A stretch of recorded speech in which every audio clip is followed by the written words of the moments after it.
Welcome to Wisdom Unveiled, your shortcut to, well, hopefully being well-informed. Hopefully. We try to take these really complex ideas, pull out the core nuggets, and maybe add a little humor to keep you listening. Keep you hooked. Exactly. Today we're jumping into deep dive number 21. And our mission today, really, is to unpack the thinking of the 12th century Persian poet and mystic, Attar Nishapuri, a truly unique mind. He really was. We'll be digging into his insights through two main ideas that are kind of linked. The nature of seeking, especially through this figure, the seeker of thought and the sea. Okay. And then Attar's really powerful concept of equilibrium, or Aql. It's pretty amazing how his ideas set the stage for so many thinkers later on. Shows incredible foresight. It really does. So this deep dive is for you listening, aiming to give you a solid handle on these ideas without, needing decades of study. Definitely.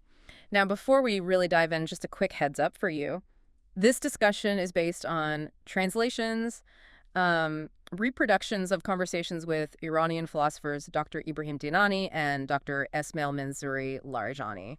Right. And with any translation of concepts this deep, this nuanced, Yeah. some details might not come across perfectly. So we do apologize in advance if there are any discrepancies. Absolutely. And your feedback, any suggestions you have, always welcome. Okay, let's get into it. Let's unpack this. Let's do it. We're starting with Attar's work, Musibat. It's often seen as even deeper than his more famous one, Conference of the Birds. Yeah, it's incredibly profound. And the main character is the Salik-e Fikrat, the seeker of thought. That's right.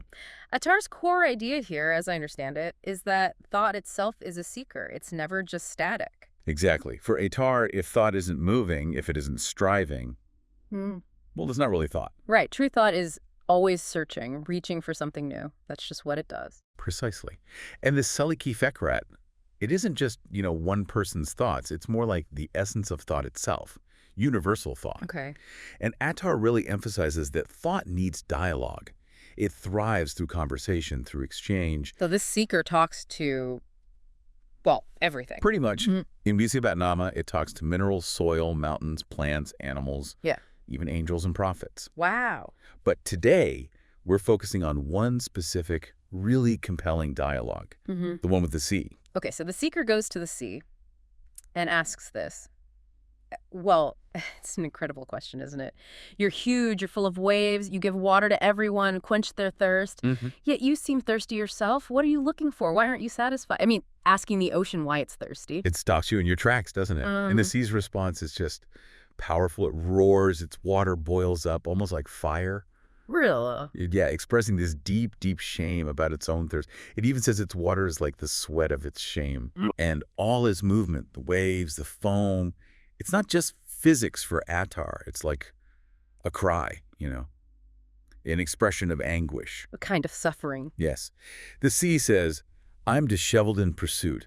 I'm seeking just a single drop from his sea. Okay, his sea. What does that mean? Not literal water, presumably. No, not literal water. It's the water of Tawhid, divine unity, and Hakikat, ultimate truth. Ah, okay. This is what Attar calls the sea's kafi, its hidden utterance, different from the waves and sounds we usually notice. That connects straight away to that idea of layers of meaning, doesn't it? The apparent, the zahir, and the hidden, the batin. Exactly. But the part that really struck me, you mentioned the sea also says, if I'm not thirsty for flowing water, how can I quench the thirst of others? That seems to flip everything around. It does, and that's really the core of Attar's insight here. He's suggesting that the sea's ability to give life, to satisfy thirst in others, it actually comes from its own deep, constant thirst for truth. So the thirst isn't a lack, it's an engine. Precisely. If it didn't have that longing, that, let's say, underlying pain or striving, you wouldn't have that life-giving power. So for Attar, life is seeking. It's dynamism. It's movement. Everything alive is a seeker. Fundamentally, yes. Yeah. The goal isn't just staying alive biologically. It's achieving permanence, finding an eternal existence, ultimately, meeting the divine. And the sea's search for that drop of truth. That's its way of striving for permanence. That's its way, yes. It's striving for that ultimate reality. So if I'm getting Attar right, our existence isn't static. It's this constant, dynamic quest. Not just being, but becoming. Beautifully put.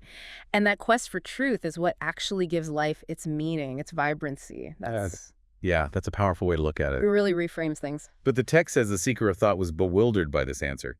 confused, so he went to his guide, the Peer of Wayfarers. Yes, he did. He needed help understanding this. So what guidance does the Peer offer? What is this Peer? The Peer represents the universal intellect, or Aql-e Koll. You could think of it as the cosmic operating system, or the universe's foundational intelligence. The master blueprint. Sort of, yes. Yeah. It's the pure, unerring intelligence that everything comes from and strives back towards. Attar sees all individual thought as coming from and returning to this universal intellect. It's absolute awareness, never makes a mistake. Okay. The whole cosmos is structured, governed by this pure intellect. It's like light. We use light to see everything, but we can't really see light itself directly unless it reflects off something. Right, yeah. It's similar with our own intellects. We use them, but we can't fully grasp the universal intellect directly. Makes sense. So it's this universal intellect speaking through the Peer that reveals the deeper nature of things, like water in this case. And the Peer really emphasizes water's purity, its cleansing nature, calls it a daya, a nurturer, like a wet nurse. Yes, a nurturer. Something that gives without expecting anything back, purifies everything, and sustains life.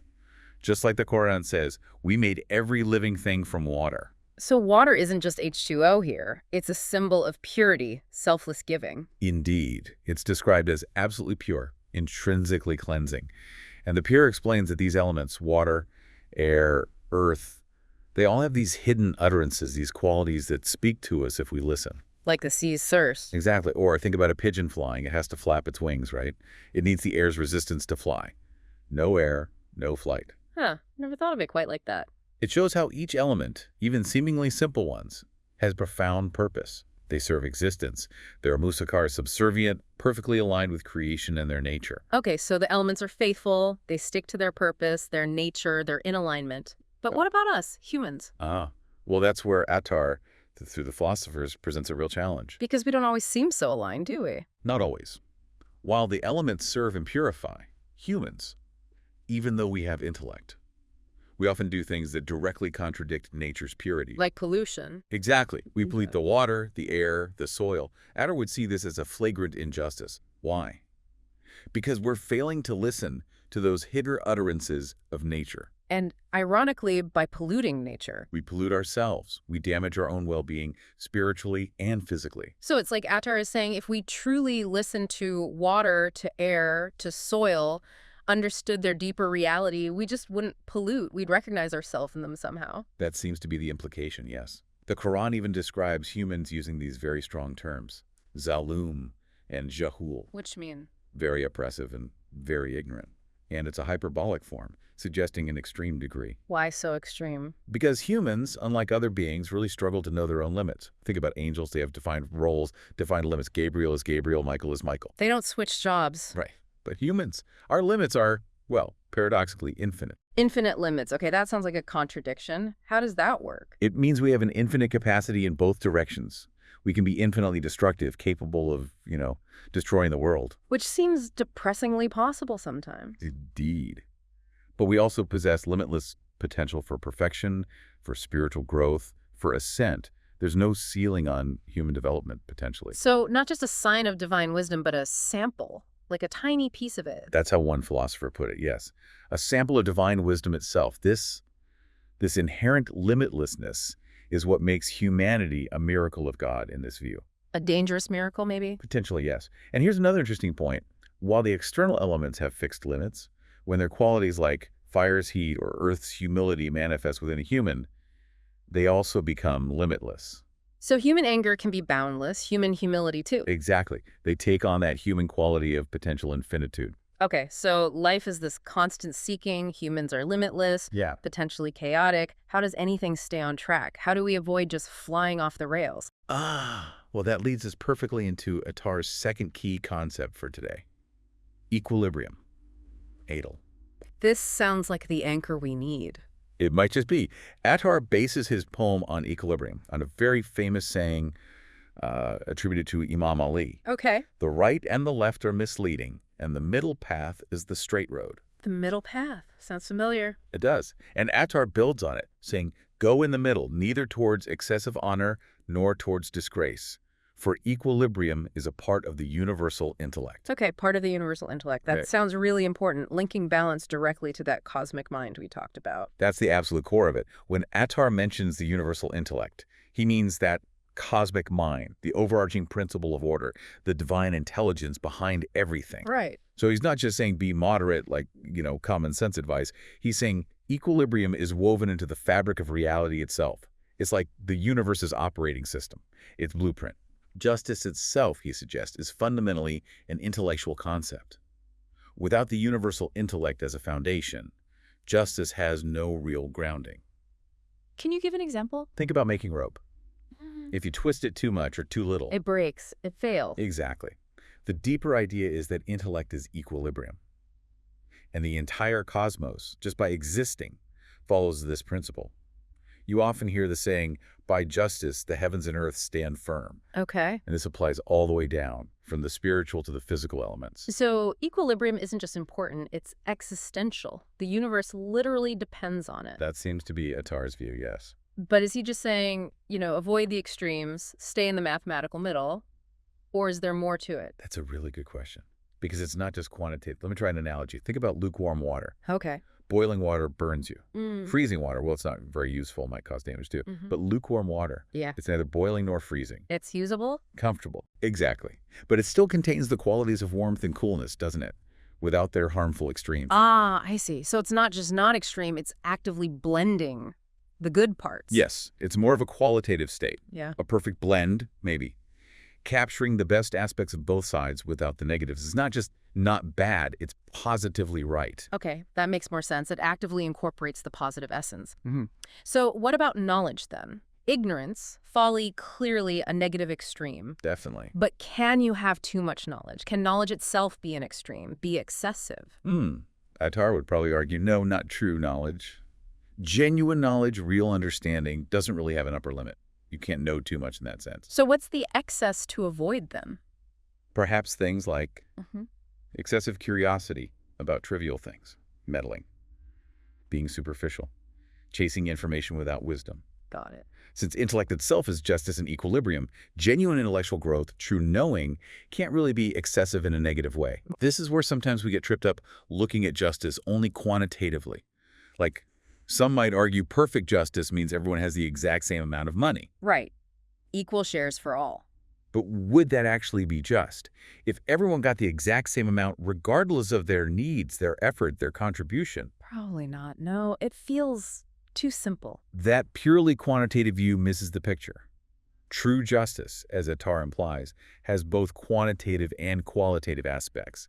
It needs that blend, that wisdom. That's a really powerful distinction. It changes how you think about balance. So what measures intellect itself then, if it's the ultimate principle? Well, the answer might be a bit surprising. It's intellect itself. Intellect measures intellect. Yes, it's self-measuring. Think about the scales we use to weigh things. Who designed and calibrated those scales? Intellect did. Human minds. Exactly. In the same way, intellect evaluates itself. And, the biggest obstacle to knowledge, the real enemy, it's usually not just simple ignorance. What is it then? It's the illusion of knowledge. The cup that thinks it's already full and can't take any more. Ah, the closed mind. Precisely. As Imam Ali said, going back to him, justice is placing a thing in its proper place. The real work is figuring out that proper place. And that requires intellect, fundamentally. This whole idea of the middle path, the qualitative balance, it really resonates with the Quranic idea of the wasat, doesn't it? The middle nation. Absolutely. It connects very strongly, suggesting Islam itself aims for this kind of profound moderation. It seems like a universal principle Attar is tapping into. It does. And, maybe we can think about this moderation, this middle way, in Islam using three dimensions. Right. Length, breadth, and depth. Length would be its endurance, meant to last until the end of time. Right. Breadth is its universality for all people. But the dimension of depth that feels particularly relevant here. Depth meaning? Meaning moving beyond the surface, beyond the zahir, the outward forms, the appearances to the inner realities, the batin, the hidden depths. Going beyond just the sources. Exactly. From the sensory level, what we just see and hear, to the intellectual, and maybe even beyond that, into a truly profound understanding. It mirrors the seeker of thought's journey. Can you give an example of that kind of depth? How does it show up? Sure. Look at the Quran itself. The language just beautifully illustrates these layers. First, you have clear words, sentences, direct commands. Pray, give charity. The explicit instructions, the zahir. Right, understandable on the surface.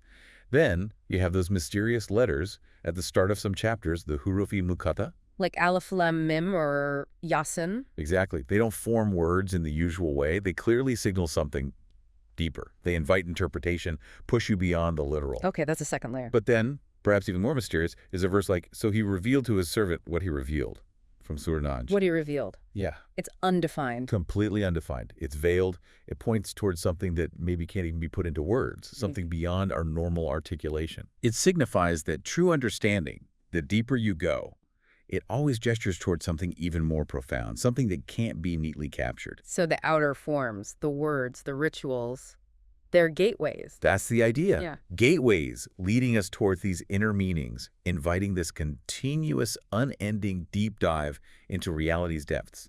Just like Attar's seeker never stops searching. What a journey we've taken today. Really gone deep into Attar Nishapuri's ideas. First, understanding seeking not just as an action, but as the very essence of life. The driving force. And then his concept of equilibrium, Aql, realizing it's not just about being sensible, but something fundamental to the universal intellect itself, shaping everything. Yeah, from the cosmos down to our own minds, our own bodies. And we saw how real justice, in his view, it isn't just about arithmetic counting things up. Right. It has that qualitative depth. Exactly. Embracing things like mercy, finding the perfect placement for everything, and seeing intellect itself as the ultimate measure, always capable of expanding, always potentially more. And we touched on how this whole quest for balance, for deep understanding, it's really a journey, isn't it? From the surface appearances, the zahir, towards those boundless hidden meanings, the batan. Diving to the qualitative heart of reality, you could say. Yeah. So maybe for you listening, here's something to chew on. We heard from Attar, through the voice of the sea, that our thirst for truth isn't a deficiency. It's not a lack. It's actually the very thing that enables us to quench the thirst of others. Life becomes this ongoing search. An active seeking. And this search is guided by equilibrium, by Aql. Not just, dodging extremes, but actively aligning with this fundamental quality of the universal intellect, this cosmic blueprint where justice is both measured and maybe immeasurable in its qualitative depth. So if knowledge and intellect, maybe even the universe itself, are operating on this principle, this ever-unfolding qualitative balance that doesn't really have a ceiling, what could that mean for your own search for wisdom? That's a great question to ponder. Yeah. How might consciously trying to find that middle path, not just in what you do, but maybe even in how you take in information, how you perceive things, pushing past that surface level, how might that shift your day-to-day understanding? What hidden depths might you uncover? Exactly. What could you uncover in your own learning if you embrace this kind of boundless quest, just like Attar seems to be suggesting? Lots to think about there. Definitely something to ponder, a lot to think about, for sure.